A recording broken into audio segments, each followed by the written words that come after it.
انسان کی پہچان اچھا لباس نہیں بلکہ اچھا اخلاق اور اس کا ایمان ہے۔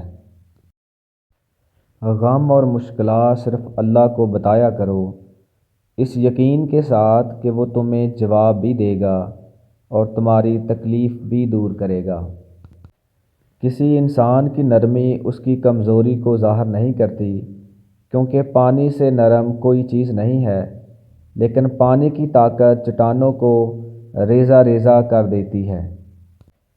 اگر تم ایک پینسل بن کر کسی کی خوشیاں نہیں لکھ سکتے تو کوشش کر کے ایک اچھا ربڑ بن جاؤ تاکہ کسی کا غم تو مٹا سکو۔ معاف کر دینے سے انسان کی اپنی روح پاک ہو جاتی ہے۔ اگر تم راستہ جانتے ہو تو گمراہ انسان تمہاری ذمہ داری ہے۔ تم اپنے کردار کو اتنا بلند کرو کہ دوسرے لوگ دیکھ کر کہیں اگر امت ایسی ہے تو نبی کیسے ہوں گے۔ سبحان اللہ۔ اللہ پاک ہم سب کو نیک عمل کرنے کی توفیق عطا فرمائے۔